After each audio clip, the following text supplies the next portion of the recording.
welcome back. Your dreams were your ticket out. Welcome back to that same old place that you laughed about. Well, the names have all changed since you hung around, but those dreams have remained and they've turned around. Who'd have thought they'd lead ya? Who'd have thought they'd lead ya? Back here where we need ya. Back here where we need ya. Yeah, we tease him a lot, 'cause we got him on the spot. Welcome back. Welcome back, welcome back, welcome back. Welcome back, welcome back, welcome back. FightSaga.com presents War a Week radio chats with boxing scribe Joseph Herron and former prizefighter Young Billionaire. Welcome, welcome, welcome, guys. And once again, the name left out from the narrator, and we apologize for that. But our special guest, every single Sunday, guys, and we're merely standing on the shoulders of giants. Guys, it's always an honor to pick the brain of this gentleman, 5-decade fight trainer, the incomparable Coach James Gogue. James, how are you doing tonight, brother? Uh-oh. Here. Okay, can you hear me now, sir? Yeah. There Hopefully, you go. We're perfect. Sorry, man. You were on mute, my brother. No technical difficulties like last week. Yeah. You're fine. We're doing great now, Coach. And obviously, co-hosting the show and asking great questions, the hardest working journalist in boxing at this time, the incomparable Young Billionaire. How are you doing, brother? Coach Gogue! What's going on, Young Bill?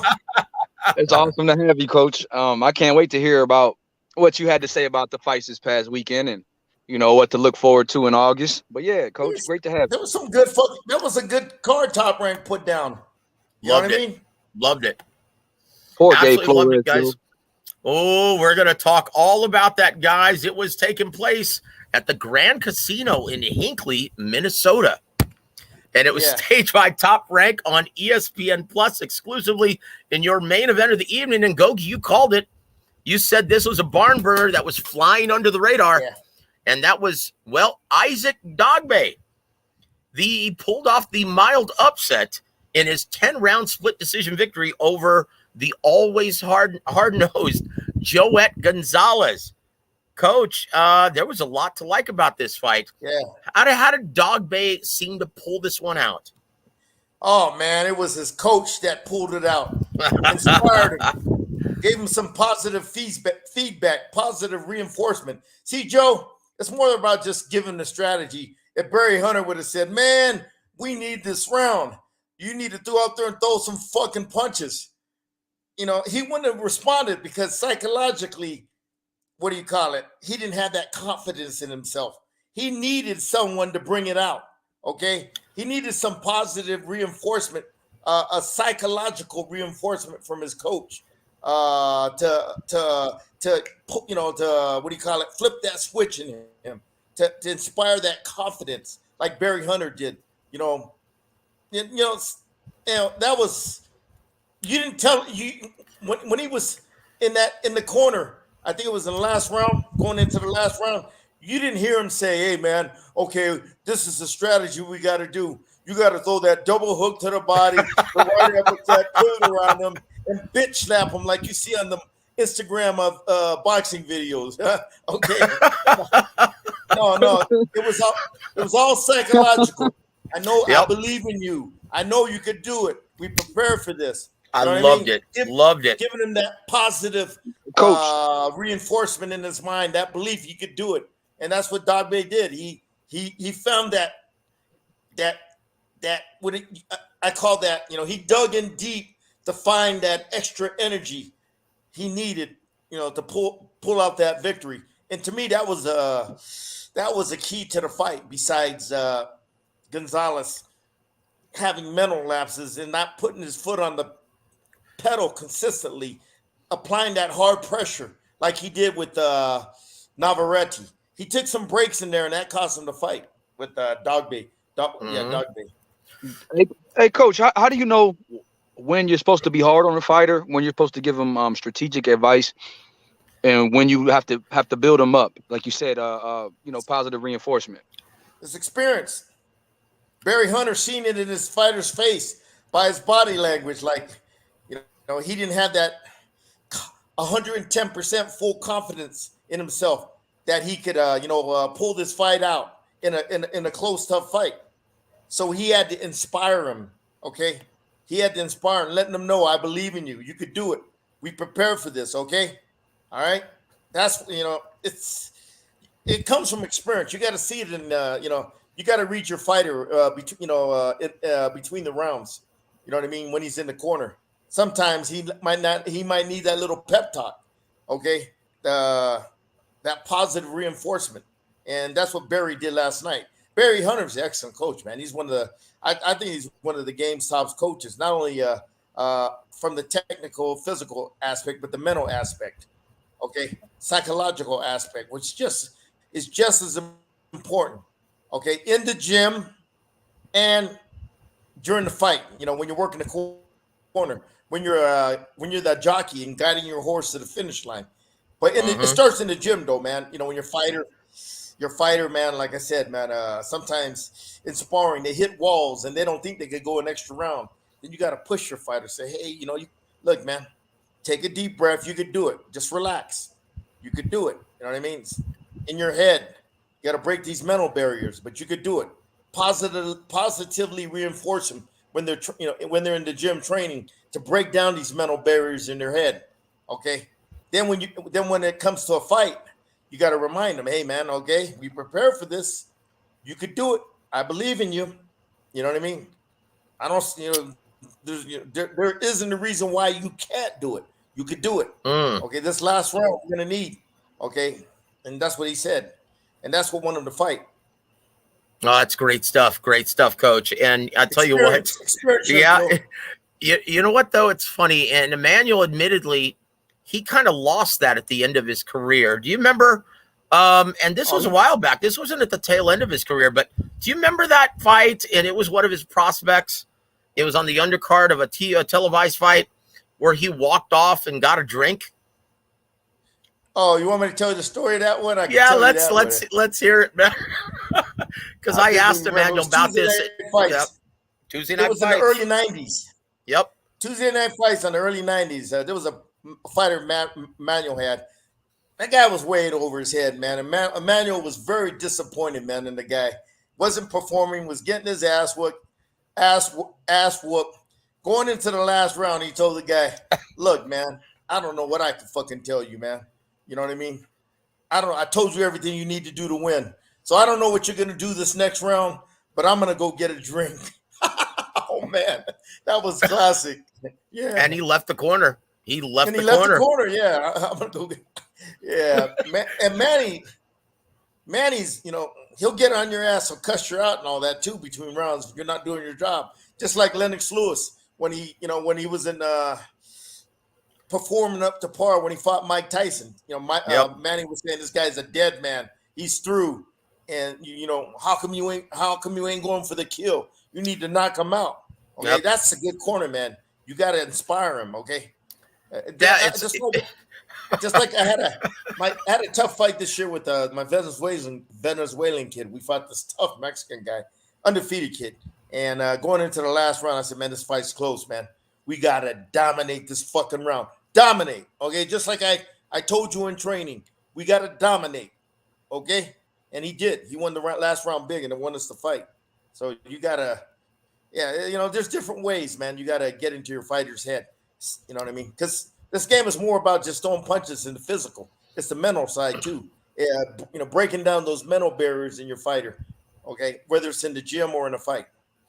Yeah, and Coach, Emmanuel once admitted also, he said, everyone's different. And part of it is spending time with them and finding that hot button. What's going to motivate your guy? Because everyone's different. There was no motivating Julio Cesar Chavez Jr. when he was at your gym several years ago. That was like 10 years ago. You trained Chavez Jr., Coach? Oh, shit. No, Chavez Jr., he trained at our gym. That was when he was in the 6th round stage. Yeah. I'm like, okay. I right there and then I saw the bad work habits. I said, they're going to have a problem with this kid. once he gets bigger and bigger. Because look, if he ain't got the work habits down when he's in the 4 and 6 round stage, what makes you think he's going to have a Spartan work ethic when he gets to the 10 to 12 round stage? It ain't going to happen. Did you cuss him out? Did a what? Did you cuss him out? Nah, man, he was just training in my gym. I was just, what do you call it? Let him do what he wanted to, man. You know, Coach, you caught him napping. You caught him sleeping at the gym, though, didn't you? Oh, geez. Coach, you're frozen. We can't hear you. Oh, yeah. Can you hear me, Joe? Yeah, I can hear you now. Oh, yeah, man. I don't want to talk about that, but yeah, man, it's right then and there I saw the bad work habits. Okay, that told me everything about him. Okay, because if he has the bad work habits right then and there, it's going to carry on for the rest of his career. Yeah, and it sure did. And it was shown all over the world in the 24/7 with him and Sergio Martinez leading up to their pay-per-view fight. Oh, I seen that, man. I seen all that shit, man, in the gym, man. On his, lack of motivation, lack of discipline, bad work habits. I kind of figured, man.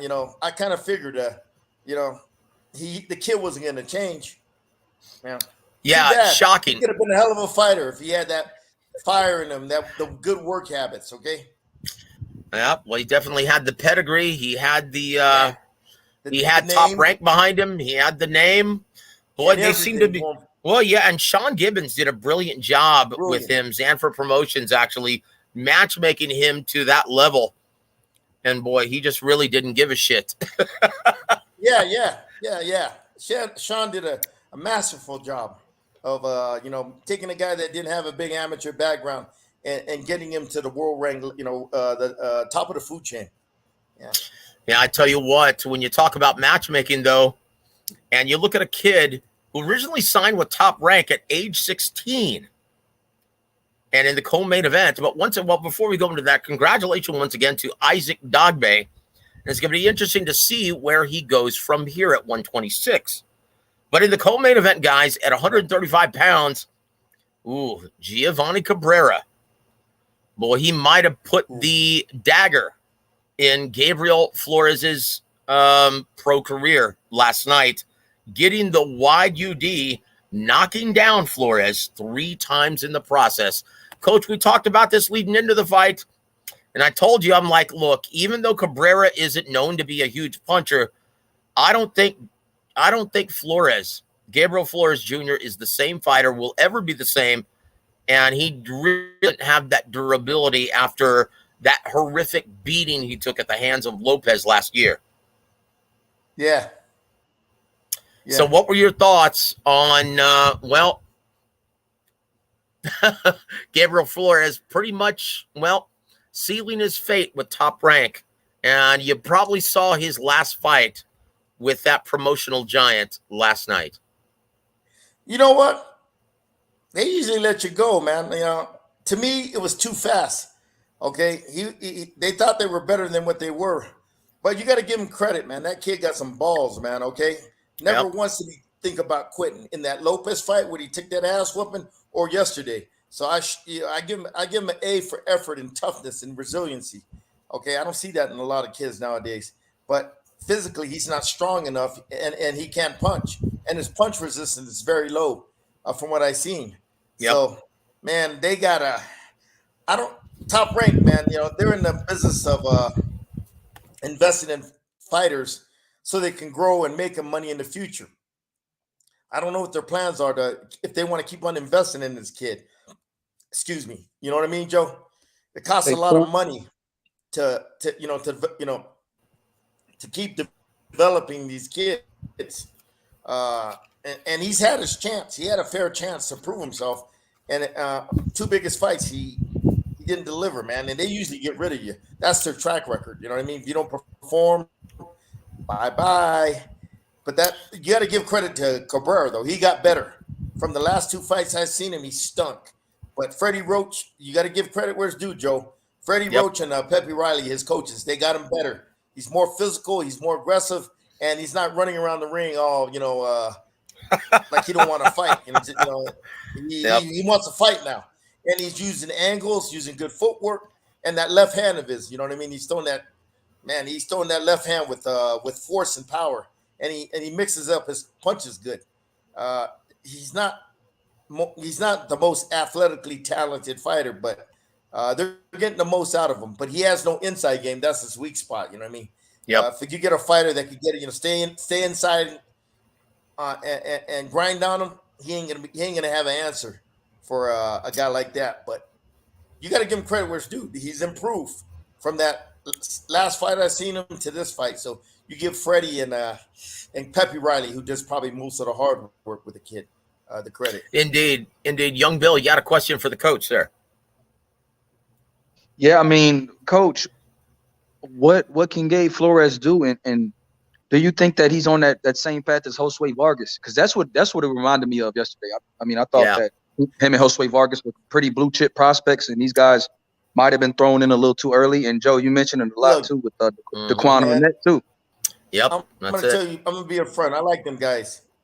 Yep. Look, I'm gonna be honest with you guys, man. When he was Rick Maragani, he had it made. Yep. Maragani, they made a big mistake. One of the best managers in boxing, I made him hot in Stockton. His first fight there, he sold out in the Stockton area. And they were just starting there, man. That was the first fight I think they fought there. The kid was gonna, if they would have continually went over there into that area, it would have got bigger and bigger and bigger in the Stockton, Sacramento region. Okay? But as soon as that fight was done, they got rid of Rick and they changed management. And the management didn't have the same vision as Rick. Oh, nope. That's a shame. So Rick Maragani, I'm talking about. That was a big mistake because in this business, leverage. It's about leverage, okay? When you want to get good deals for your fighter. And the best way to get leverage is when you have a big fan base behind you.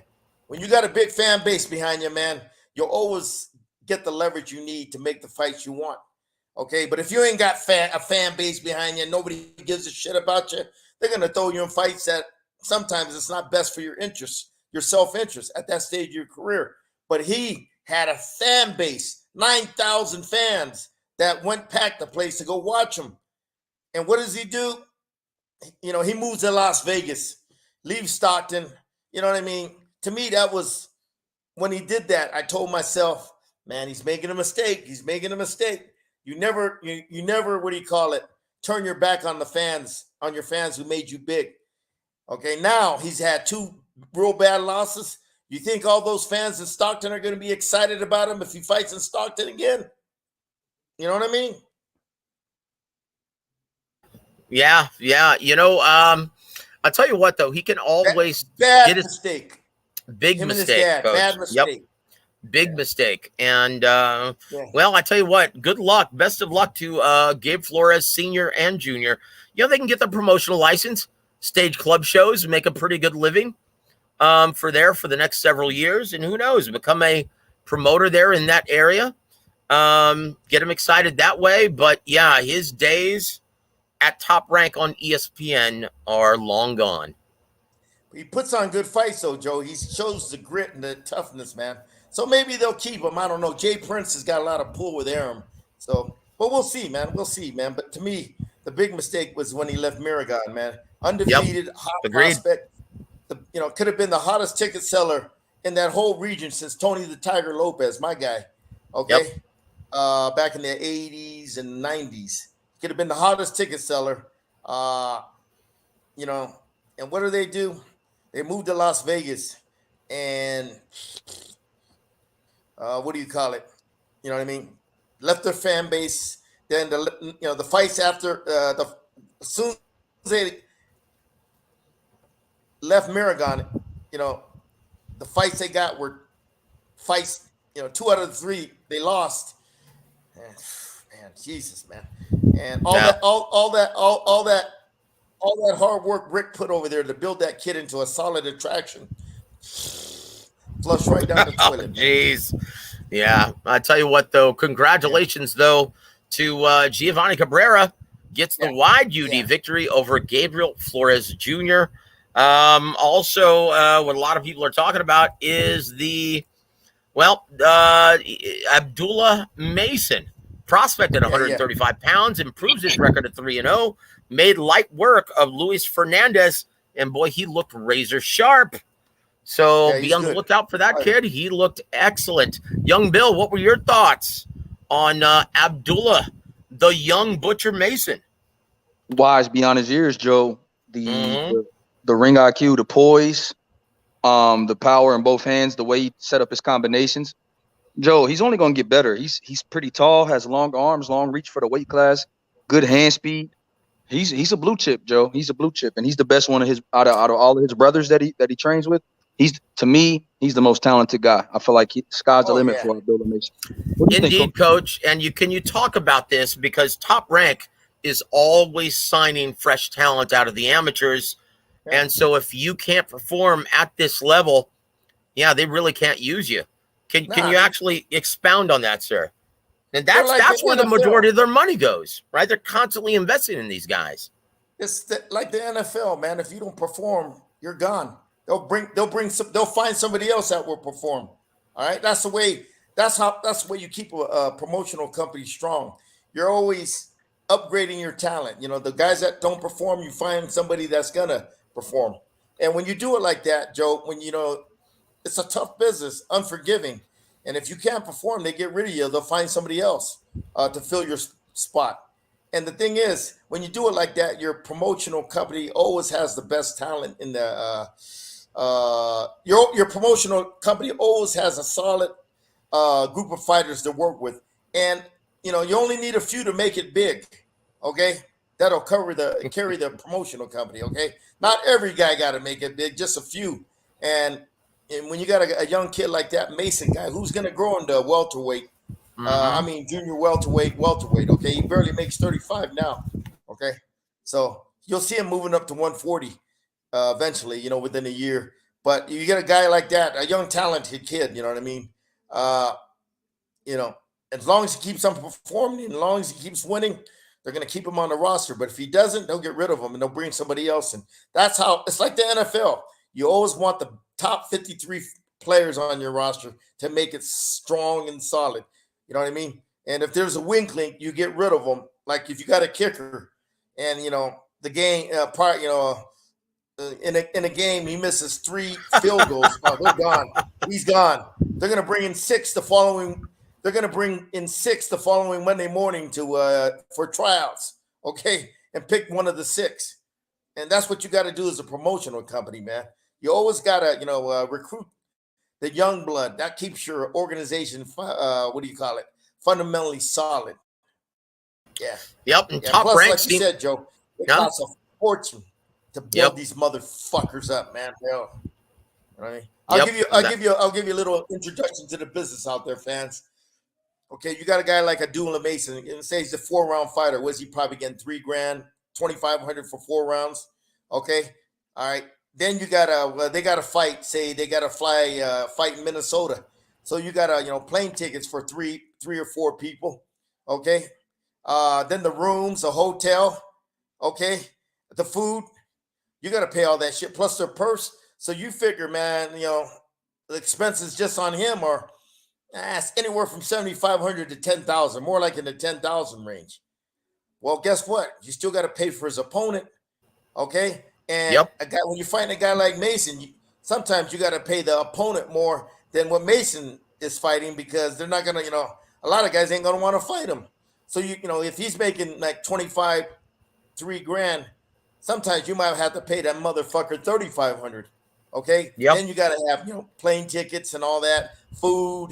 You got to pay for their physicals too, man, wherever they're at. I forgot about that. So you might add another $10,000 to the opponent. Okay. And so you figure, between both of them, it's going to cost the promoter $20,000. Holy shit. Just for one undercard fight. Yep. Just for a 4-rounder on the undercard. Yep. So for a guy that doesn't sell tickets. Shit. Fuck, man. You know what I mean? That's life in the big city, brother. And yes, that's absolutely right. So fans, it's important to recognize that Top Rank, that's where their money goes, guys. That's where their money goes. From, Joe? Cleveland, He's from Cleveland, huh? Abdullah Mason? Yeah. Let's find out. He is from Cleveland, Ohio. Yes, Yeah, I mean, that's what's the absolutely chance right. of that fucking guy becoming a ticket seller? Yeah, he's from the great city of Cleveland, Coach. Unless they promote him up there consistently, they could develop him to a draw over there. But they're not fighting him in Houston. They're not fighting him in Cleveland. They're fighting him everywhere but his hometown. Plus, he moved to Las Vegas. So what's the chance of this guy becoming a draw, a ticket seller? And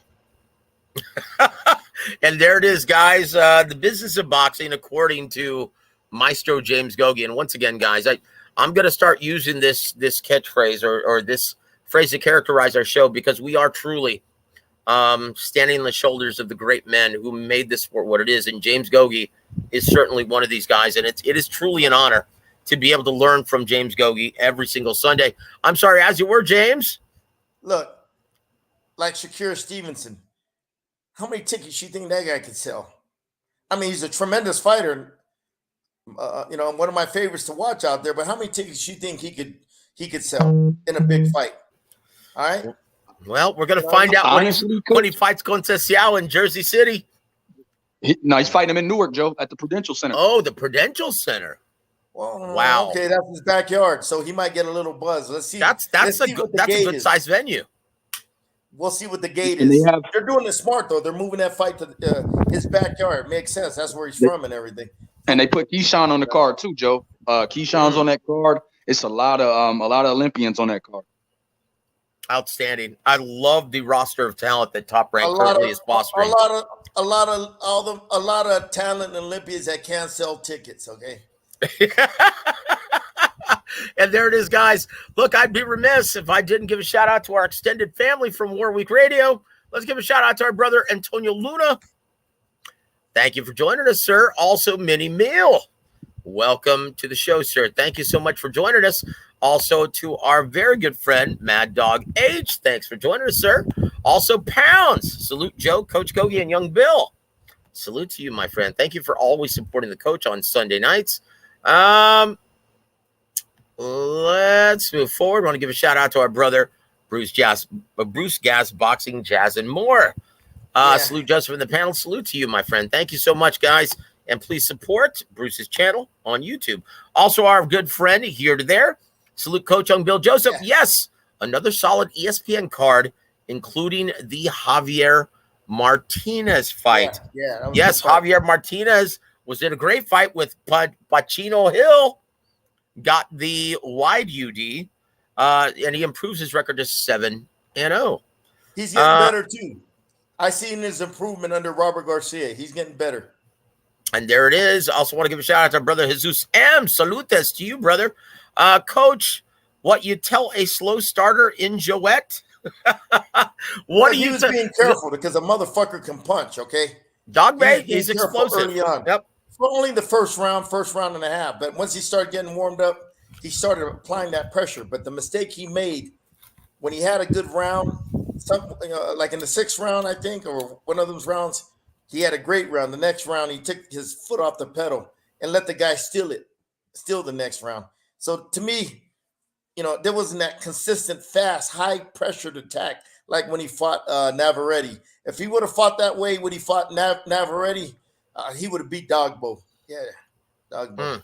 There it is. Also want to give a shout out to our good friend Jonathan Simon, Joseph and Coach Gogue, and Young Bill. Blessings and much love to you as well, my friend. Thank you so much. Mad Dog H says, Coach, Flores versus Josue Vargas. Let's see who has the better chin.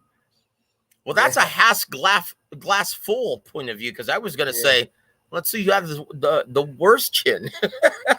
Yeah, but you know what? Flores can handle himself and jump right back up and fight through those tough times in a fight when he gets hurt. That Vargas can't. All right, that's the difference. I favor Flores, Coach. I favor Flores. He has a lot more grit. Yeah, but Vargas is a welter. Yeah, he is. No, he's a 140 pounder. Yep. No, Vargas is 47 now. I heard. Dang. Wow. Hey, Coach, that's even worse for him. That's even worse for him. Good Lord. He needs to, Vargas needs to get a job, okay? McDonald's is hiring. All right? Oh, geez, Coach. That's some cold-blooded stuff right there, brother. Also want to give a shout-out to our brother John McSmith. There's only one legendary and talented coach. James Gogue, salute to you. Thank you so much for always supporting Coach Gogue every Sunday. Here to there says, Coach nailed it on Flores. Shame he's just 22. They moved him too quickly. Yeah. Didn't give himself a chance to build his physical strength. And the punishment he has taken in the last 3 fights. Yep. Well, yep. That's it. Oh, boy. Yep. To me, I would have never turned him pro that early, okay? Yeah, I know. Oh, boy. Oh, boy. Want to give a shout-out to our brother Snoop C. Thank you for joining us and always supporting the coach and War Week Radio. He says, hey, Mr. Heron, have you seen Demetrius Andrade's pitch? You forgot to apply the adjective desperate pitch for a Chris Eubank fight. Oh, boy. Look, he's been mandated, right?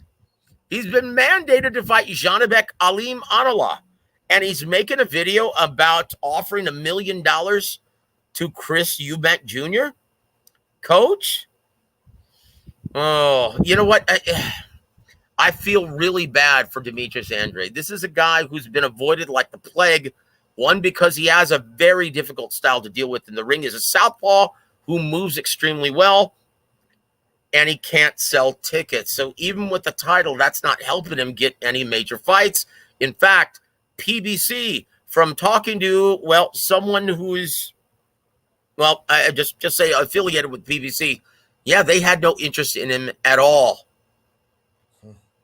You know what, Joe? Top Rank had no interest. Golden Boy had no interest. Eddie Hearns dropped him. So that guy's he's a man without a country. Yep. I heard he's with Salita Promotion. Well, yeah, our good friend Demetrius Salita. And once again, that seems to be where everyone who's been avoided by the major promotional companies like Clarissa Shields, that's where they end up is. And once again, Demetrius Salita, and I'm going to tell this story, guys. This is what a great guy Demetrius Salita is, and I'll never forget this as long as I live. Coach Gogue, do you remember we were doing the Pugilist Corner 10 years ago? Do you remember that on Eastside Boxing? My father had just passed away, and we were going to his rosary. And I had a show on the same night, and we had 8 fighters booked to be interviewed. And, I asked Javen Sugar Hill to fill in for me and provide hosting duties. And he said he would. And he said, look, I'm not all that good at this. So can I invite a very good friend of mine? He said he heard about what had happened to your father. And, well, he wants to help out. And so I'm going to bring my friend Demetrius Salita on board.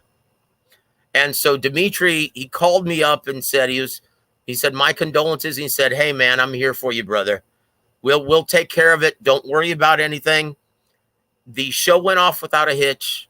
Everyone was happy. And, I got to pay my final respects to my father. Something I'll never, ever forget as long as I live. That's what kind of guy Demetrius Salita as well as Javen Sugar Hill are. That's what kind of people they are. So there's, I wasn't surprised when Demetrius Andrade found a new home at Salita Promotions. That didn't surprise me at all because that's what kind of guy Demetrius Salita is. He's a great guy. Yeah, one of the best guys you'll meet in this business. But Coach, why is he so apprehensive about fighting Johnny Beck? What is it about Johnny Beck that? And maybe I'm just looking too far into it because I know these guys will fight anybody up. He's protecting his undefeated record, man. Look, man, Top Rank. Nobody's gonna bid on that shit fight. So Top Rank could give him a low ball bid. I don't know what the minimum. $150,000. And you think Dimitri with Andre is going to be fighting for some shit money like that? You know what I mean? After the millions Eddie overpaid, millions Eddie gave him. Yep. And look, guys, you may see a bigger offer that was given to him by Frank Warren to fight Zach Parker several months ago, right? You may see a bigger offer, and Demetrius, he knows this. So this is why he made the video, Snoop C. And once again, you really have to feel for him because this is a guy who's an elite level talent And he's been a professional for well over a decade, and he still doesn't have a signature fight on his resume. Well, it's a story. This is the story of the 21st century fighters. Yeah. And there it is. So thank you for joining us, Snoop C. Thank you for the question, sir. Frank Bay, welcome to the show, sir. I love the breakdown. Yes, you can get that every Sunday with Coach Gogue. He is the man. Here to there says Top Rank signed a lot of Cleveland fighters as of late. Really? Who they signed? Mason, who else? What's that? Tiger Johnson? Yep. Oh, wow. Yep. How many tickets can he sell? Troy Isley, coach. The great Troy Isley. Oh, Hey, God. Troy Isley looked good too. He's from some other part of Ohio, but he's from Ohio. But how many tickets can that fucking guy sell? Oh, geez, you're ruthless, Coach. Snoop C also says Eddie Hearn hasn't learned his lesson wrecking a welterweight Kell Brook against Triple G. He knows Conor Benn can lose against Stanionis, Ennis, Virgil Ortiz, and Thurman. Coach, what do you think about that jump, right? And once again, they're still going over a contract. It's not official yet. They're still having disputes as far as the catch weight, as far as the contract. But if this fight goes through, Conor Benn versus Chris Eubank Jr. at a catch weight of 156, is this too much too soon for the potential cash cow of Matchroom Sport? Conor Benn. Man,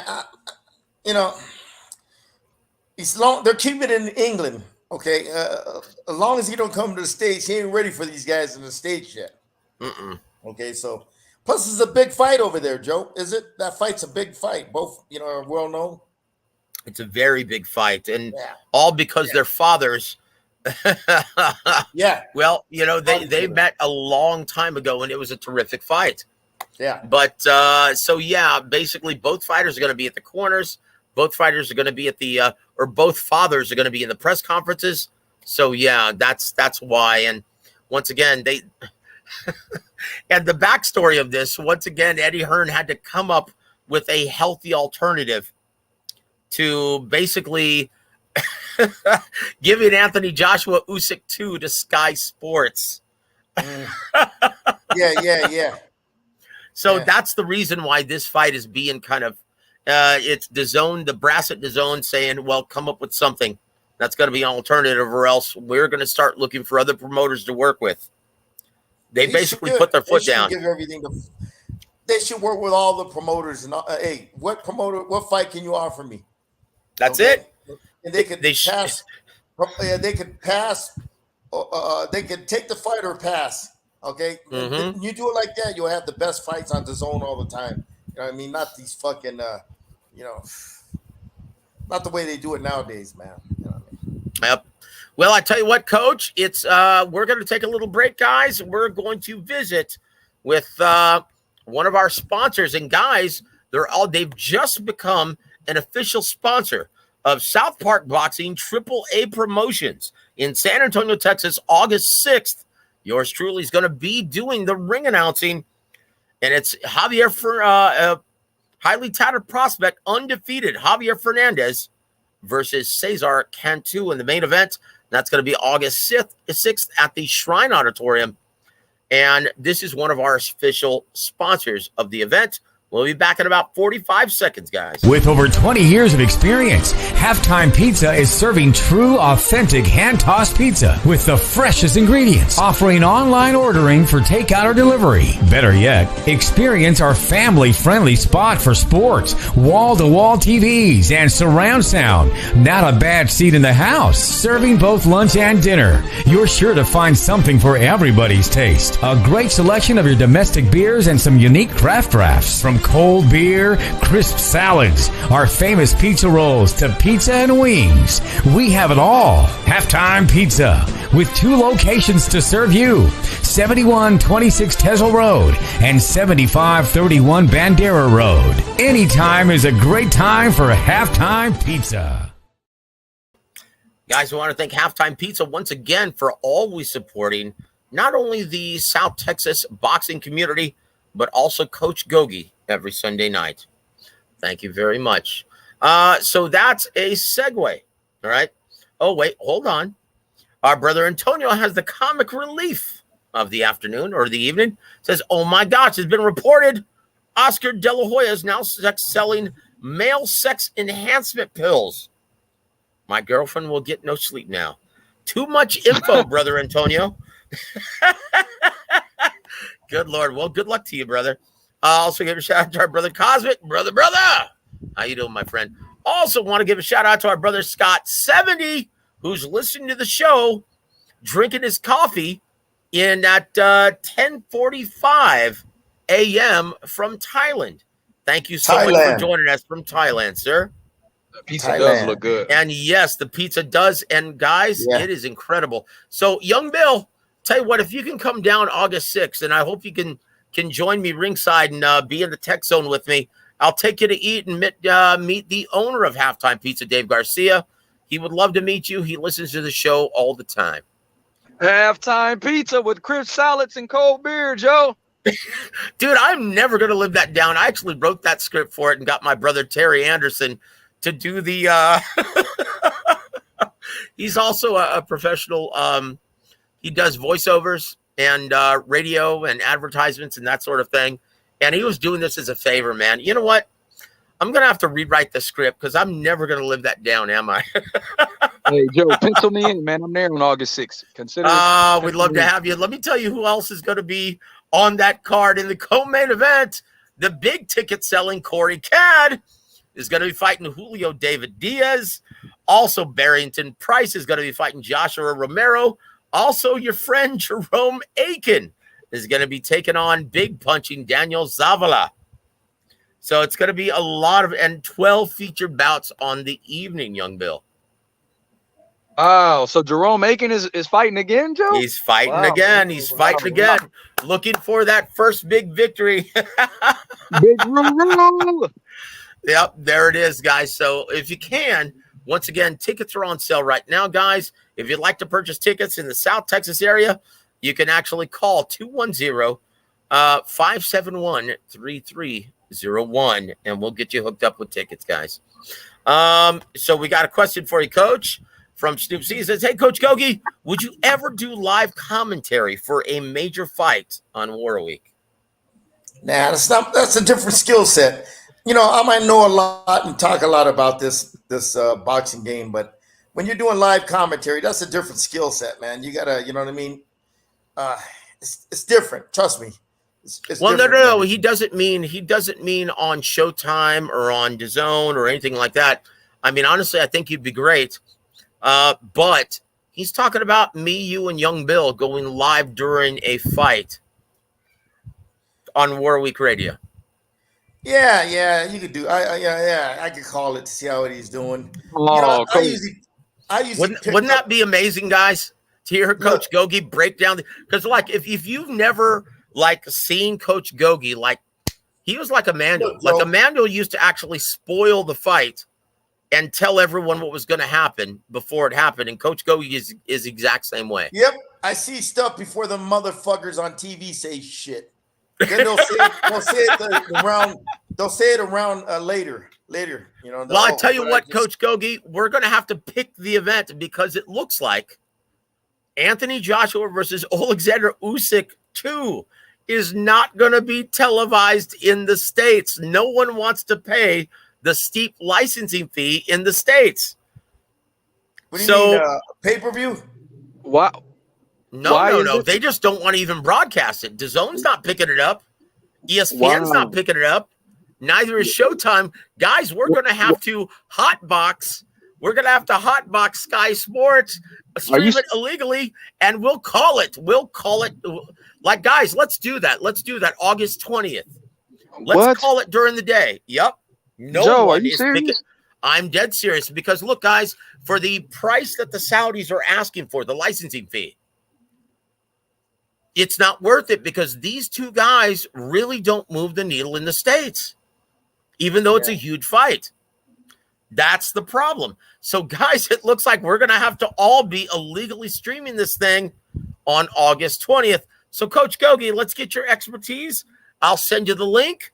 We can all call it on War Week Radio. How's that? Yeah, but okay. Yeah, well, we could watch it and talk about it. Yep, there it is. And Okay. so, guys, I want to give a shout out to our brother Ray Ray. I'll organize that and I'll set it up, guys. But yeah, it's shocking though, because Anthony Joshua really isn't a ticket seller. He's really a relative unknown in the States. Yeah. And obviously Alexander Usyk is as well, never even competing in the United States, right? And so that's a big problem with the kind of licensing fee that the Saudis are requesting. No one is biting. Yeah. And there it is. And there it is. Snoop C, it would be an honor to hear your expertise alongside Joseph Heron and Young Bill. And there it is, guys. We learn an awful lot every single time we visit with Coach Gogue. It's a real honor and a treat to be able to hear him call a fight. So let's do it. Let's do it. I'll set it up, guys. It's going to be a very big learning experience for all of us. And once again, very few guys I've ever heard call fights like Emmanuel, and James Gogue is one of the few. Yeah. And there it is. And there it is. So, guys, we're going to... Manuel was pretty fucking sharp, man. He's a boxing genius, Manuel. Okay, so Gogue, I'm sorry, brother, but you're cut from that same cloth. I don't know what else to say, but no, I might be cut from the same cloth as Emmanuel, but guess what? I never had a Thomas Hearns or Lennox Lewis. That makes a difference. Or even a Klitschko, coach. Or a Klitschko.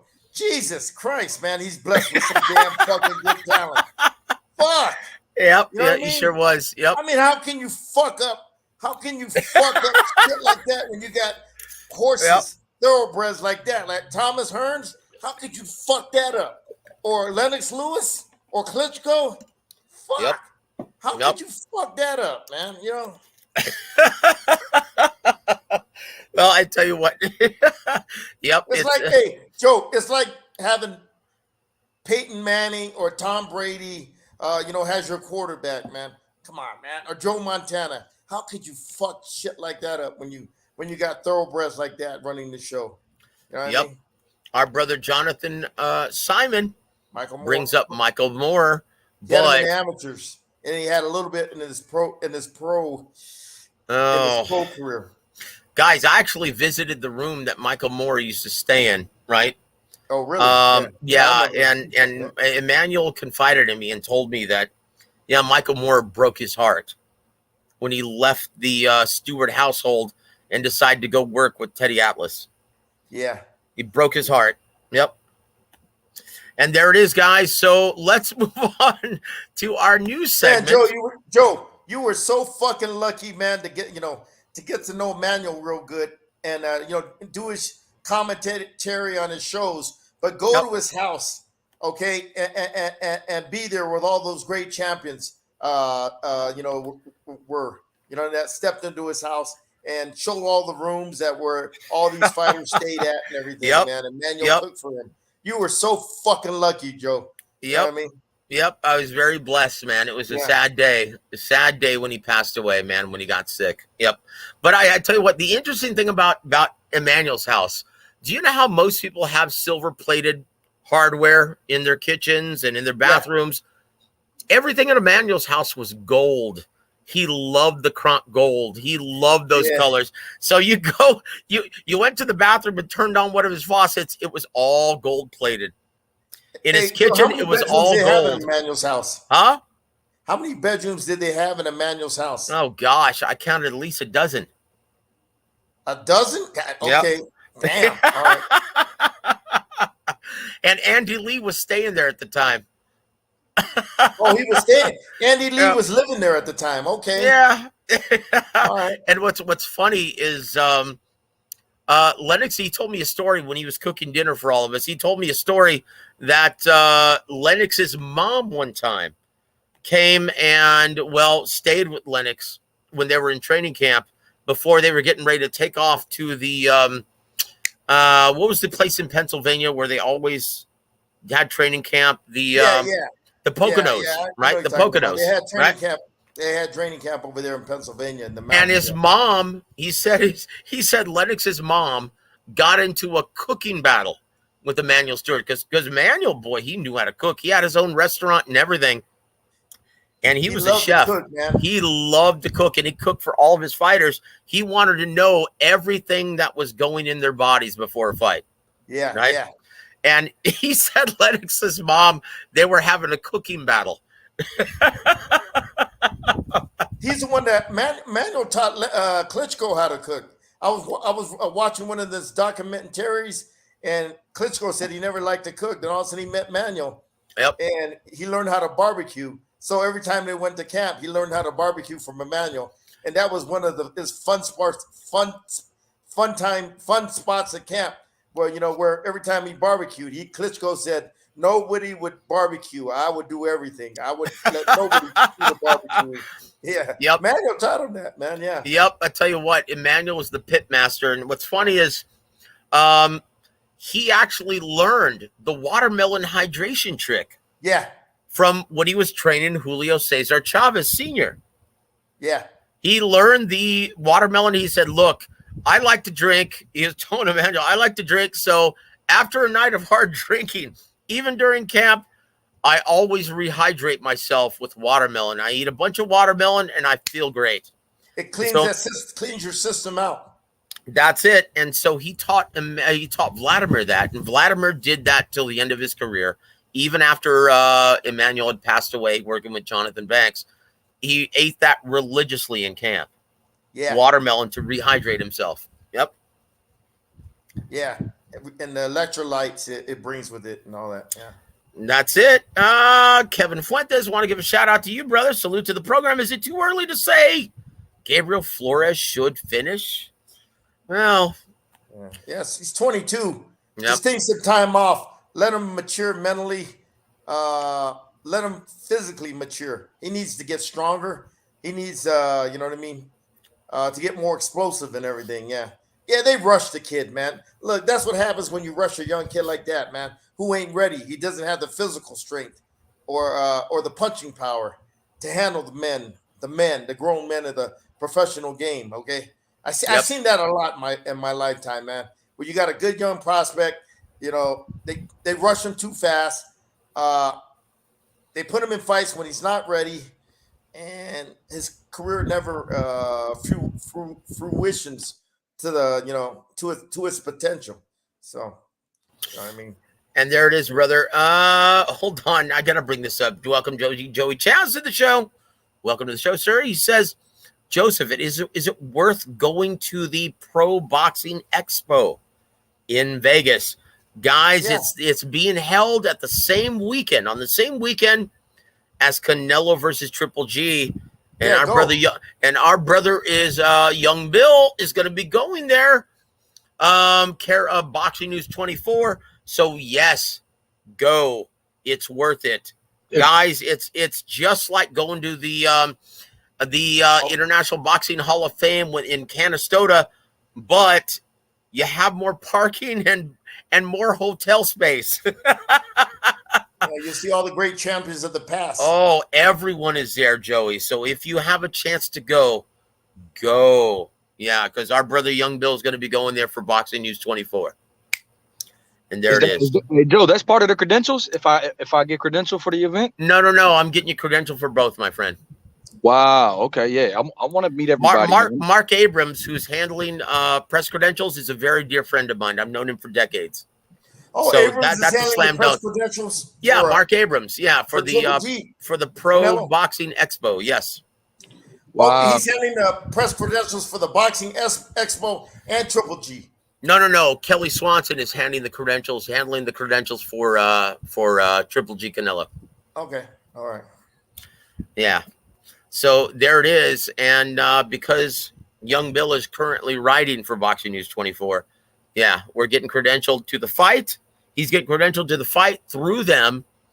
And then I'm going to be getting him credentialed to the Pro Boxing Expo that's taking place that same weekend. Yeah, so it's arguably the biggest weekend of the year, and our brother Young Bill's going. So awesome, man. I cannot wait to see all the video footage that he gets all weekend. It's going to be an amazing, amazing weekend. So Joey Chaz, if you have the opportunity to go, Do it.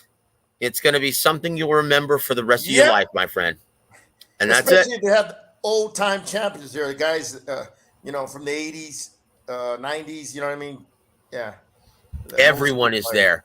Coach, everyone is there. Okay. So it's going to be so much fun, guys. And that's taking place the weekend of September 17th. It's going to start on September 16th, that Friday, and it's going to be going on till the 18th, all weekend.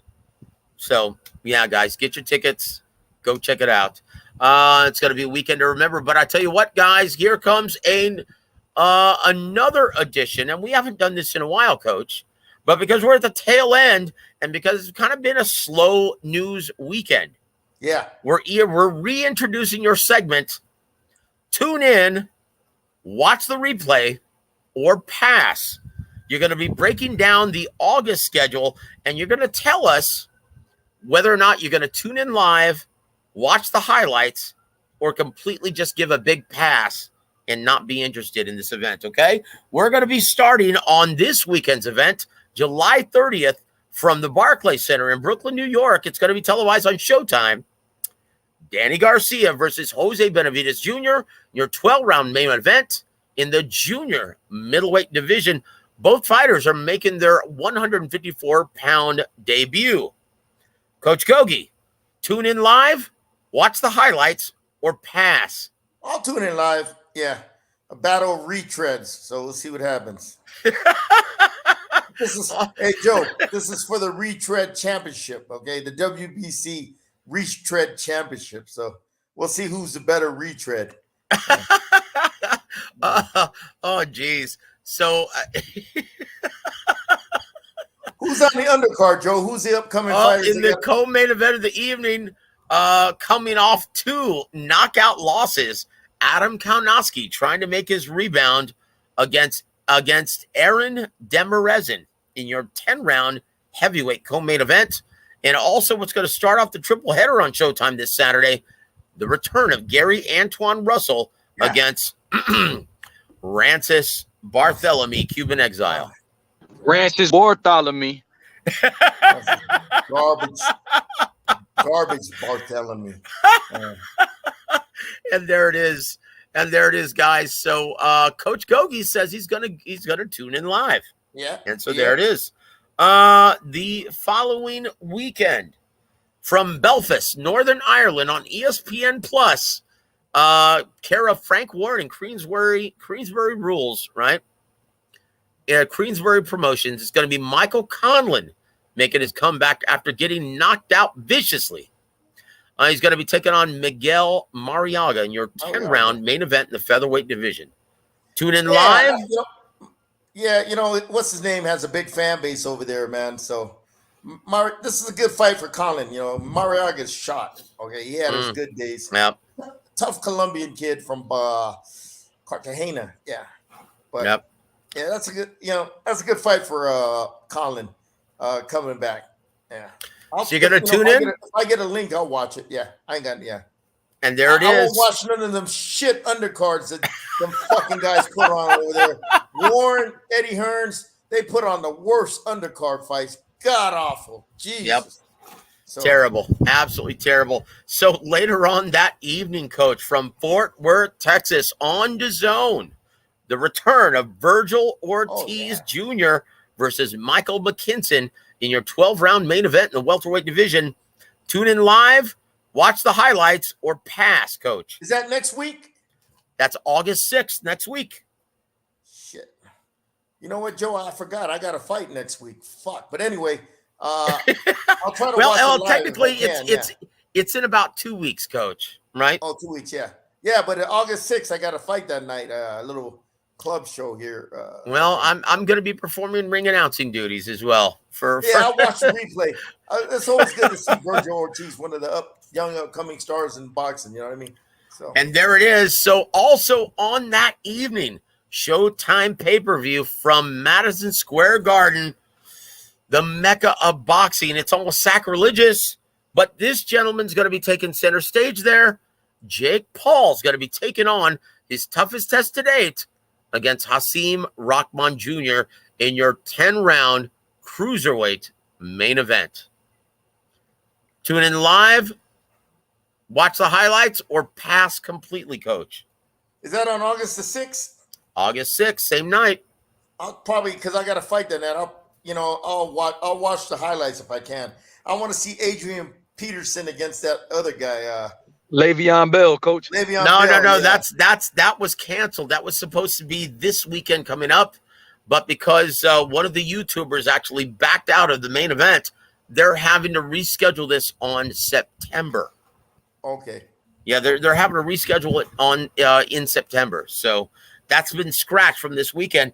And boy, I got an earful from my brother at Showtime. Boy, he gave me the skinny on everything. I'll tell you off the air, young Bill. Okay. And there it is. Now we move then to mid-August, August 13th, from Las Vegas, Nevada, ESPN Plus. Teofimo Lopez versus Pedro Campa, the return of the takeover in your 10-round main event, his very first fight at 140 pounds. That's going to be in the main event of the evening. Coach, tune in live, watch the highlights, or pass. I'm going to tune in live. The return of Teofimo. He had a bad, he didn't have a really bad outing his last fight. He just didn't win. He's been off a long time. So, I want to see, because, look, he's one of the young guns in boxing. Okay. So yeah. And he's a talented fighter, very talented fighter. So I want to see how he transitions to the 140-pound weight division, you know what I mean, against Pedro Campa, whoever the fuck he is. Coach, let me ask you something. Who wins, Teofimo Lopez or Ryan Garcia, if they ever lock horns? Oh, Teofimo Lopez has knocked that fucking guy out. He ain't on Lopez's level. Trust Coach, me. why do you say that? Dude, I can see the difference in disparity in talent and skills. All right. I can see the difference. You can see the difference in talent and skill level. Okay. All right. That guy, Garcia is still green to me. All right. He's still a green fighter. Needs a lot more seasoning. All right. And Joe Goose is going to give it to him, but Joe can't do it in one fight. It's going to be a series of fights before this guy starts evolving. You'll start seeing him, all these added dimensions to his game. But right now, he's still green. They fought right now. Lopez wouldn't have no problem. Nah, that fight ain't going to happen either, man, because Garcia would avoid him like the plague. How will Lopez do against Haney, Coach Devin Haney at 140? If when Devin Haney finally does move up and now he's with Top Rank, that's a makeable fight. If Teo gets on the winning, if Teo wins this fight, that's a good fight to be made, man. Haney, because of his quickness and his athleticism, is always going to give people problems. And that quick jab of his, man, that'll give Teofimo Lopez. But that fucking guy, Lopez, he's also quick and explosive. Okay. And and he can throw every punch in the book. All right. If he can, somehow he's got to control, he's going to have to cut off the ring. All right. He's going to have to apply intelligent pressure. He's going to have to control Haney's jab. All right. He's going to have to defend it and not get hit with it consistently, or he's going to have to counter it effectively to make Haney hesitant in throwing it and everything. But that's a tough fight for Lopez because the guy moves and everything, man. Lopez is good when you come at him, okay? It's tailor-made when for a guy like Lopez is, his boxing, his counter punching, his creative combination punching and the variety of punches he throws. He can throw every punch in the book and hit you at all angles, and his body punching it is not bad when he the body shots he hits you. But you're talking about a guy like Haney who moves, who's good at movement. Yep. Elusive, hard target to hit. That neutralizes a guy's talent like Lopez. You know what I mean? Where he's got to chase you down, and you know what I mean. You're not there to get hit. You're not a stationary target. Then he's going to smother you and tie you up. Yeah, Haney's got a very difficult style to fight. His athleticism and that quick jab, his reflexes. But he's got to control that jab, though, man. If he don't control that jab, Haney, he'll control that range of distance on all night on you. So that's a tough fight for Lopez. Indeed. Not only a tough fight for Lopez, but pretty much a tough fight for anyone at 35 or 40. Wouldn't you say, Coach? Yeah, if Haney will move up to 40 after he beats Kambosos, Yeah, he sure will. Our brother Frank Bay, thank you for hanging with us, brother. Yeah. He says people sleeping on Teofimo. Yeah. After that loss, it's amazing how many people jumped off the Teofimo Lopez bandwagon. We'll see what happens, though, on August 13th.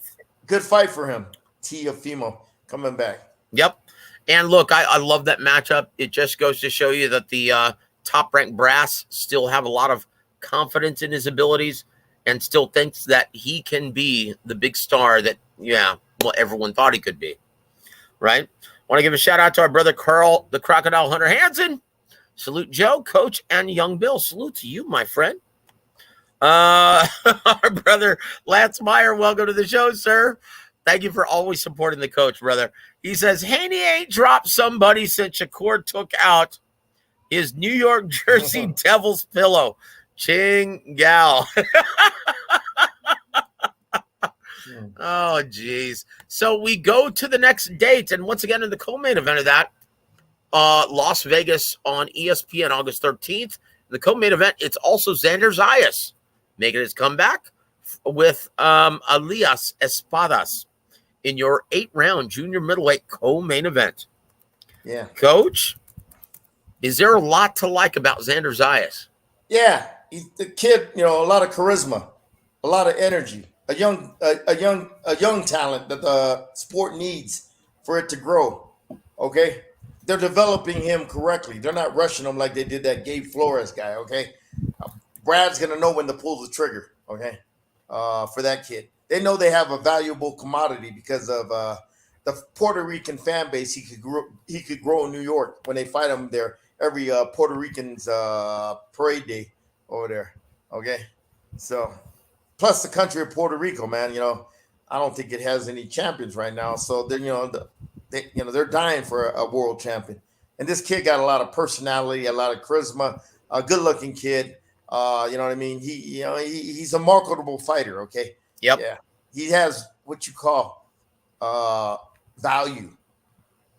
And there it is, guys. And there it is. So on August 13th from Cali, Colombia, in your main event of the evening.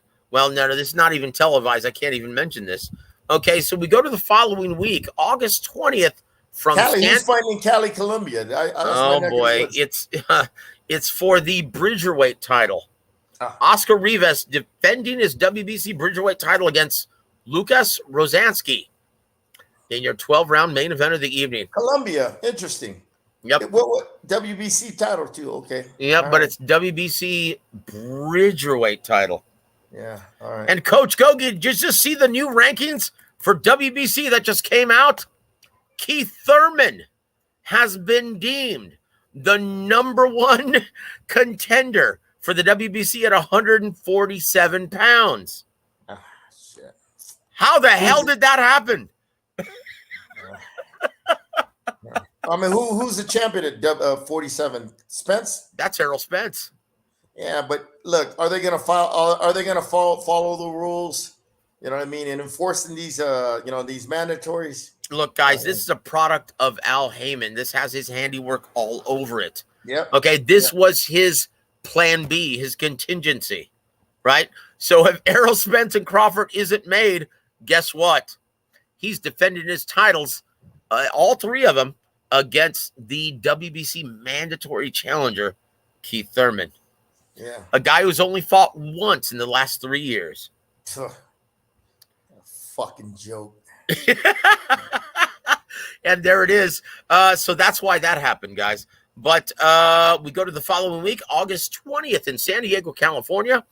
In your main event of the evening on ESPN, Emmanuel Navarrete returns against, Eduardo Baez in your 12-round main event for Navarrete's WBO featherweight title. Coach, tune in live, watch the highlights, or pass. I'm going to tune in live. I like Navarrete, even though he's going to give that guy a beat down, Baez. Yeah. I like Navarrete. He's action-packed. I have to tell you, Coach, I was really disappointed to find out, and once again, I don't know if this is true, but it was reported that Emmanuel Navarrete, who was supposed to be fighting Shakur Stevenson next at 130, well, demanded too much money, and so that's why they gave the assignment to Robson Conceição. Hey, man, if you're going to fight, he's a champion. He's a big name.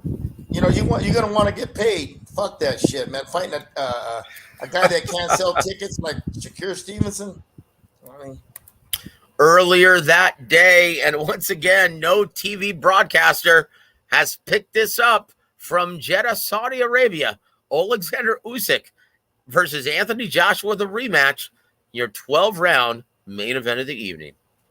Yeah, I'm going to watch that one. Yeah, if I could get the link. Yeah.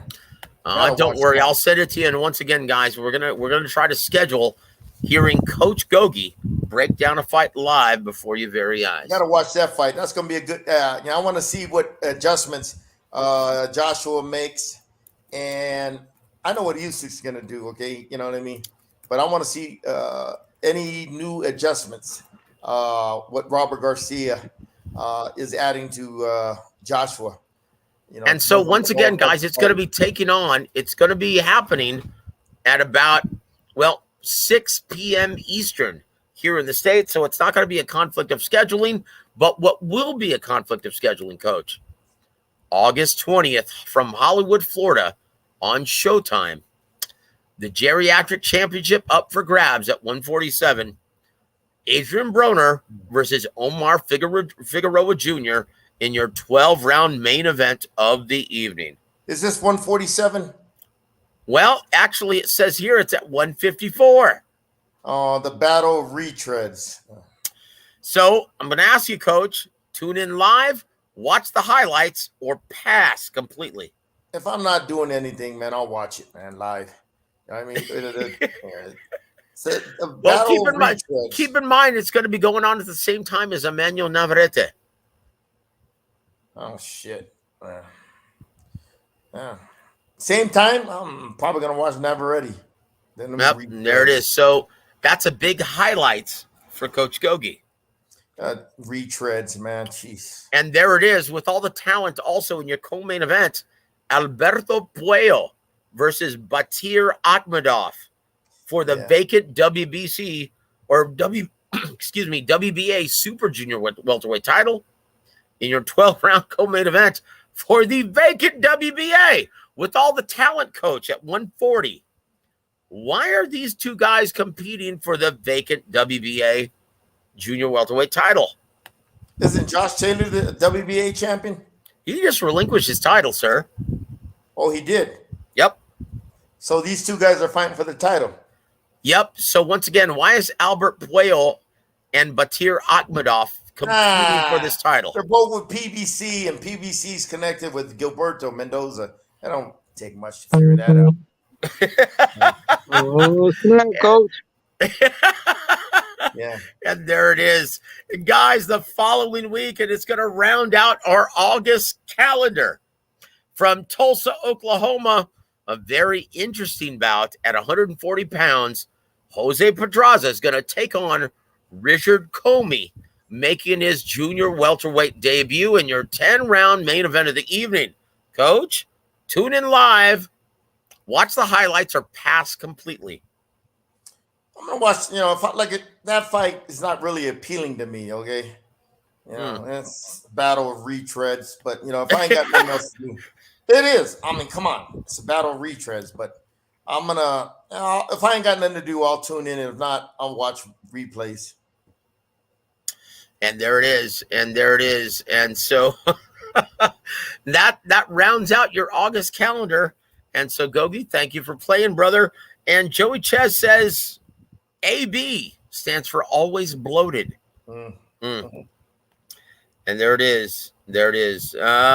So, young Bill, do you have anything that you'd like to ask the coach before we bid everyone an excellent evening? Coach, Bob Arum recently said, Joe, did you see what Bob Arum said today? Well, or yesterday? If you'd like me to read the quotes, I'll do it right now. Right? Please read the quotes. Okay, so here it is. Bob Arum, during the Top Rank broadcast this evening, or yesterday evening, he talked to one of the FightHype.com specifically. And he said this about, well, what's the holdup of Errol Spence Jr. and Terrence Crawford being made? He said this, quote, "It has tremendous interest from people who follow boxing, but that doesn't necessarily translate into revenue from pay-per-view, which is the biggest source because of the piracy. PBC has to look at it and say, hey, we'll put it on, we'll give you a nice guarantee, but you've got to really live from the upside. The pay-per-view percentages. Unless somebody wants to subsidize that fight, I really don't know how it gets done." End quote. Shit, what we talked about all last week, Joe. Arum's pretty much rehashing, saying the same shit we said last week. So. Well, he went on to say this, Coach, and let me ask you if this is even feasible. He said this, quote, "You know, one way you could do it, if we drop the cost of the pay-per-view down to $20 or $25, which is what we started with on pay-per-view, would people then forego pirating the signal and pay the money to watch the fight legitimately?" Shit. End quote. Man, if they could pirate it, why would the hell they need to pay for it? And there it is. And there it is. Technology, Joe. If they could do it and get it for free, why the hell are they going to pay $25 out of their pocket? You know. That's it. Young Bill. It's a dying business, man. All right? Dying. Yep. It's deader than dead right now, Coach. Young Bill, what are your thoughts on this, sir? Man, Bob Arum, people said that he's, hating on Terrence Crawford and that he has some, that he's crying over spilled milk, and that, I honestly feel like he's telling the truth. This is the most honest you can get from him since Terrence Crawford departed. And I thought it was very interesting that he also said the pay-per-view upside is where the money comes from. And it's hard for any network that's going to want to guarantee big money for this. He said, unless you're willing to do an experiment. He said not many networks are willing to give you crazy pre-fight guarantees on an experiment. Basically saying, I don't know. I mean, we could project that it's going to do well, but on precedent, how can we project high pay-per-view numbers when neither guy is a super pay-per-view star? And Young Bill, because you spoke with Steven Espinoza, that was exactly his trepidation and what he stated to be the biggest obstacle trying to overcome, when trying to make this deal, right? Yeah, I mean, Bob basically confirmed these networks are not in the business of losing money, and they're not going to pay for an unknown commodity or on expectation when they have precedent. They have guys that analyze these numbers and come up with what they think they should offer, and that's as simple as that. Some of these networks are not going to budge. So I just think that I think the fight still gets made, like you said, Joe. I think they'll find a common ground, but it's interesting to hear Bob Arum's point of view on it. Yeah, well, basically what we talked about last week, man. Same shit I said last week. Arum said, man. Okay, You did, Coach. You did, and that's why it's great to hear you, Espinoza, and Arum. Three people that that know the dang business are saying the same thing. I learned this shit over the years, man. I learned it from Arum. Okay, I learned it from all these old time back in the the guys that did pay-per-view, man. Don Chargan. Chargan too. Chargan, Dan Goosen, King, all them guys, man. And I know about the upside. I learned that when Duran was fighting on TVKO. Every fight over X amount of pay-per-views, he would get an extra $5 from the pay-per-view. Okay. And that's called upside. All right. That's what Duran was getting like in the 90s when he was fighting on them pay-per-views. Okay. So, if a fight did good and they broke even, say at 250,000, anything over that, he would get an extra $5.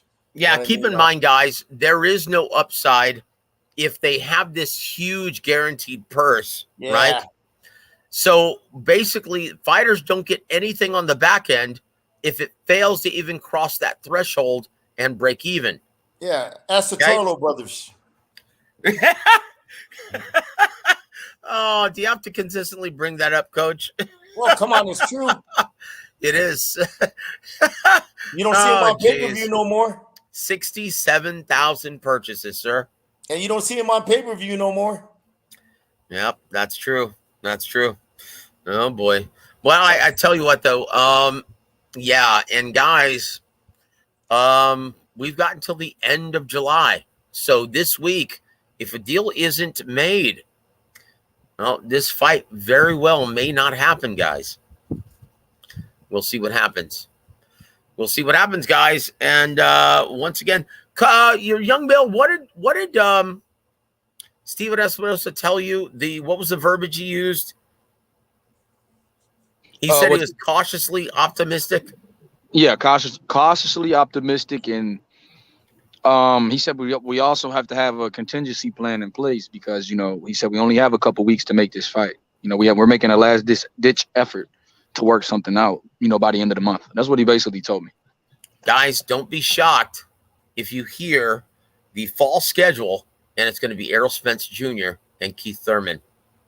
Because I just spoke to my guy at Showtime, and it's not as optimistic as Mike Coppinger reported last week. Yeah. So there it is. There it is, guys. Let's cross our fingers. And Coach Gogue, do me a favor, Coach. If the fight isn't made, what's your reaction? Please give us, because we need to see it at least once an episode. There it is. The big Coach Gogue one-gun salute. I tried to get two in there. Fuck you, boxing. If that fight ain't get, fuck you. And fuck you with a capital F. And there it is. Joey Chaz says, I'm not shot, nor do I care. You know what? Joey Chaz, we mirror that sentiment. And, dude, sweet bitch on you, man, for using proper grammar. Thank you, my friend. Young Bill, do you have any other questions for Coach Gogue before we bid everyone an excellent evening, guys? We've been on the air for almost, 83 minutes thus far. Oh, no. I'll talk to Coach. Coach, are you going to do a midweek show this week, or is that just a one-time thing? We'll see, man. It depends on my schedule and everything. You know what I mean? That last one we did, that was like, I called Joe. He goes, hey, you want to go live on 10 minutes? I'm like, yeah, okay, let's do it. It was outstanding, Coach. Outstanding. It was a real treat. Show, man. Great show, real treat. Well, we got to find something interesting to talk about because this sport's really fucked up right now. You know what I mean? It's a dying sport, but I'm trying to keep positive because I follow a lot of young kids on Instagram. They don't know, they don't know. My Instagram's private, so they don't know who the fuck's following. But I follow them, and I see their excitement and their enthusiasm of being in the sport, and it hurts in my heart that they're not going to experience the joy, the true joy I experienced. Like when I got in this shit in the 80s, the last golden years of boxing, when boxing was woo every week. You might see 2 or 3 fights on mainstream TV. Every match was fucking a 50-50 fight, not one fighter getting protected so he could get a win over another fighter. Nah, like what we saw last night, Coach. Yeah, like that, basically. Not only that, Joe, the club shows in the 80s, Don Chargan, they were like world-class events, but there were club shows with no TV. Give you an example. 2 former world champions battled it out in a crossroads fight. Bobby Chacon versus Art Frias. Place packed the Memorial Auditorium. I remember that fight. I was there. Oh, you could feel the electricity in the building. It was a fucking club show on a Thursday night. Or Bobby Chacon versus Freddie Roach. Okay. Don sold the Memorial. It was over 5,500. He had to turn 500 paying customers away because the fire marshal told him it was a fire hazard if you had too many people in there. Then I just remember, club shows. Okay, you don't see that no more. Where you got two world-class fighters going at it off TV. Okay, for cheap money without television money. Everything, all the money was done through gate receipts. We're missing. That's extinct nowadays at the club show level, and that's one of the big problems they have in boxing. It's a huge problem. It's club shows. Great club shows are extinct where you got two world-class fighters fighting each other. Okay, like saying these, them two retreads, Broner and Figueroa. That would be a good fight on a club show, like in the Rio Grande Valley. Okay, all right, State Farm Arena. Where Omar's from. But I see all these fans, these young kids. I follow a lot of them, man, and I give them positive inspiration. Hey, you're doing good. Keep working hard. You're getting better. I follow all these kids. Send them messages. A few of them follow me back, and it hurts me when I see how much joy they have for the sport, and they, but I'm pretty sure they want to go pro and all that, and they want to make the Olympics and all that, but they're not even going to have Olympic boxing in 2028. I heard now. What a fucking joke. Yep, it's done. Olympic no boxing. More boxing in Olympics. Yep. What basically these motherfuckers nowadays, the powers that be, are ruining it for the young kids coming up in the sport. All right. Yep. The powers be has ruined it for these young kids that have a lot of enthusiasm and energy, and they want to be somebody. And they ruin it for these young kids, and it hurts me. Seeing these kids, because I would love for them to experience the times I had. A lot of people can't say that nowadays, man. You don't see too many guys in the business like me that been around since that long time that are still in the business. All right, that remember the great glory days of boxing, and and I see these young kids, man. It's like, man, I'm like, God damn, man, yeah, you got a lot of enthusiasm and excitement, but the boxing ain't like it used to be, man. You know what I mean? It's not like it used to be. No, it sure isn't. Our brother Lance Meyer says, Coach, you're jaded, Coach. Jaded. Can you blame him?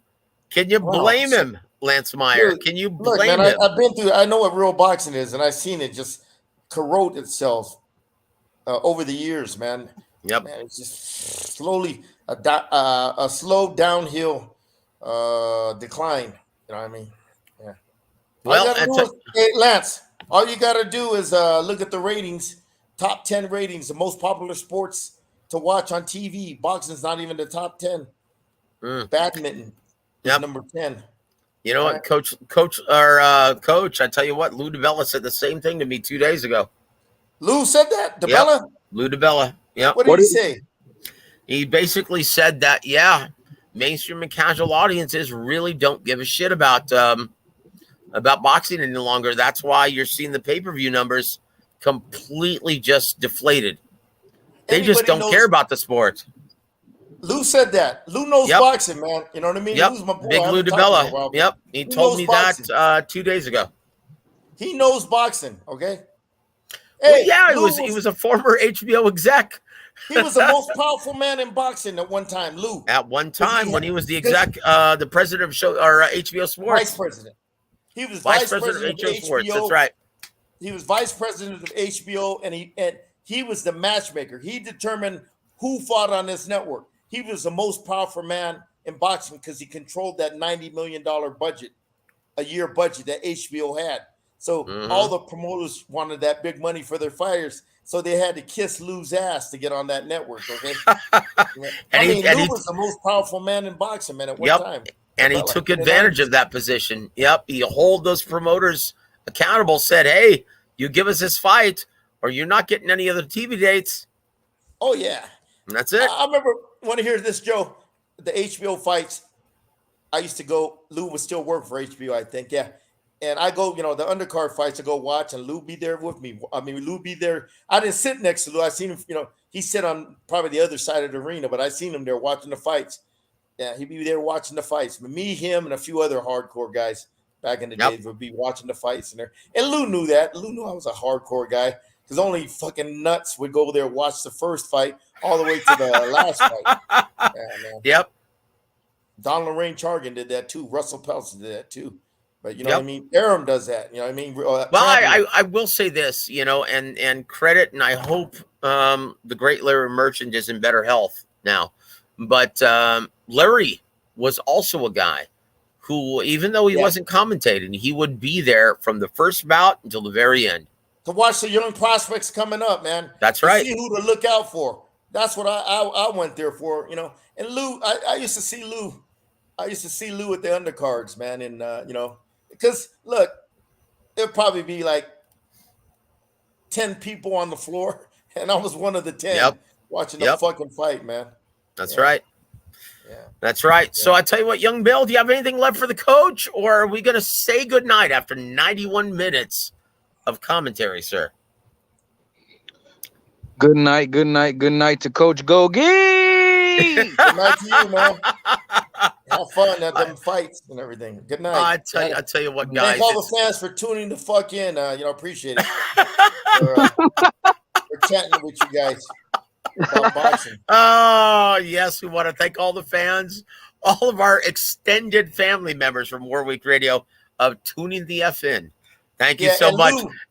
And Lou DeBella, Lou told me one time, he goes, you know, I haven't seen him personally, but we, you know, when I was on Twitter, I used to talk with Lou. We used to send messages all the time, man, on Twitter to each other. And he told me, man, I can't believe I'm still in this business. Yep, none of us can, Coach. Yeah. It's a brutal, unfair, ass-beating business. Yeah, and there it is. So welcome to it, young Bill. I'm sorry. And there it is. So our brother Scott 70 from Thailand, thank you for tuning in and staying throughout this entire 90-minute festivity. Right. Thank you for tuning in, brother, and supporting Warwick Radio as well. The coach, he says, thanks for great show, Coach, and young Bill in chat. Have a great week, everyone. And guys, yes, have a wonderful weekend or a wonderful week. And hopefully we started off for you guys in a positive manner. Guys, on behalf of the young billionaire, on behalf of 5-decade fight trainer James Gogue, I'm Joseph Heron. You've been listening to Warwick Radio with Coach James Gogue. Have a great week, everybody. New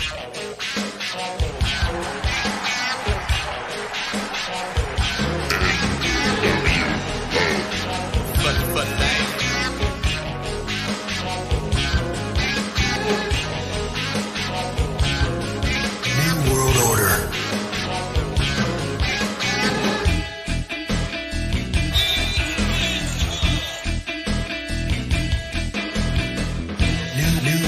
New World Order. For life.